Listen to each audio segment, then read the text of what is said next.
Hello friends, welcome back to my YouTube channel Dazzle Yourself once again. I thank all my subscribers and viewers who helped me with their inputs. मैंने अपने पिछले videos में self esteem के बारे में उसके science के बारे में और उसके सिम्टम्स के बारे में बताया था और किस वजह से हमारी सेल्फ एस्टीम लो हो जाती है। ये सारे रीजंस मैंने अपनी पिछली वीडियोस में शेयर किए थे and I am sure everyone must be waiting कि ऐसे कौन से तरीके हैं जिनकी वजह से जिनको हम यूज़ करके अपनी सेल्फ़ एस्टीम को लो से हाई की तरफ ले जा सकते हैं। अपने इस वीडियो में मैं 10 ऐसे सिम्टम्स बताऊंगी और एफर्मेशंस के बारे में बात करूंगी। Affirmations actually help us look at the positive side of things and our brain gives the message to our brain to focus only on the positive things, so that basically helps our personality to look at the positive aspects of our life. So इसमें number 1 है कि अगर आप अपने आप को constantly दूसरों से कंपेयर करते रहते हैं, दो कॉम्पिटिटिव स्पिरिट रखना एक अच्छी बात है, लेकिन अगर हम कॉन्स्टेंटली अपने आप को दूसरों से कंपेयर करते रहेंगे और अपने आप को हम हमेशा नीचा दिखाते रहेंगे या हम ये सोचेंगे कि देखो उसके पास तो ये है, हमारे पास ये नहीं है, ये you constantly start comparing yourself with the other person, तो आपकी सेल्फ एस्टीम उससे लो हो जाती है। So the affirmations that you can give to yourself is I am enough. इससे क्या होगा, इससे आपको आपके ब्रेन को एक मैसेज मिलेगा कि आप अपने आप में सेल्फ सफिशिएंट हैं। You need not rely on others to make you complete. You yourself are a complete person. अगर किसी भी डिसीजन में आप अपना ओपिनियन एक्सप्रेस नहीं करते हैं, किसी भी रीज़न से आपको लगता है कि शायद आपकी बात को इतनी अहमियत नहीं दी जाएगी और आप अपनी जो भी अंदर से फील करते हैं वो आप नहीं कह पाते हैं, तो ये बहुत ज़रूरी है कि आप अपनी सेल्फ एस्टीम को हाई करने के लिए या उसको नॉर्मल लेवल पे लाने के लिए you start focusing on your breath. Why it is important? Because it helps you avoid the overthinking, that the loop that you get into time and again.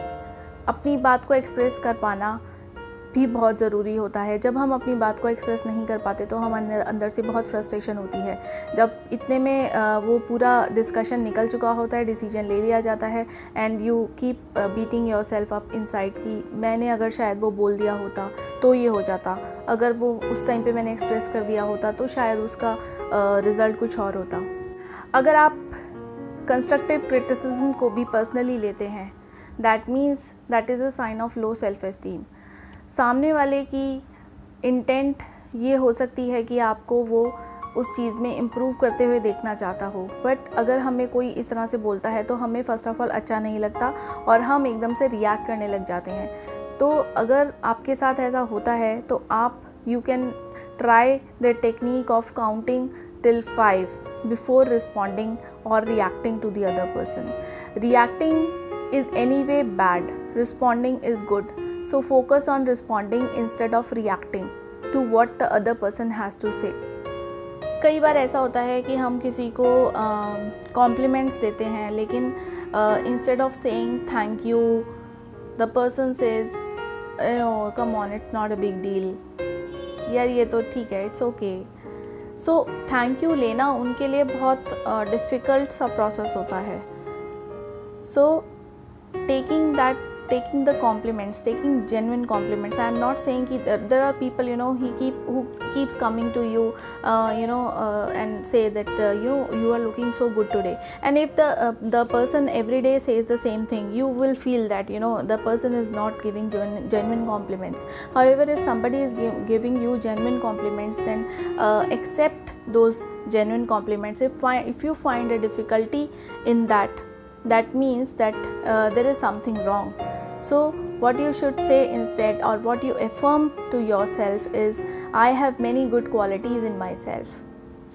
कोई भी अपने लिए गोल सेट किया है, लेकिन आप उस गोल को जैसे ही अचीव करने के नज़दीक जाते हैं और you give up too soon, you don't think that I can achieve this or that goal, you find there are so many distractions that basically delays the achievement of your goal. तो अगर आपको ऐसा लगता है कि आप अपने गोल को अचीव नहीं कर पा रहे हैं, you give up too soon, then the affirmation that you can give yourself is I am a success seeker and not a failure avoider. Lot of changes that will be that you can feel within yourself before others starts complimenting you. You can always find these changes within yourself.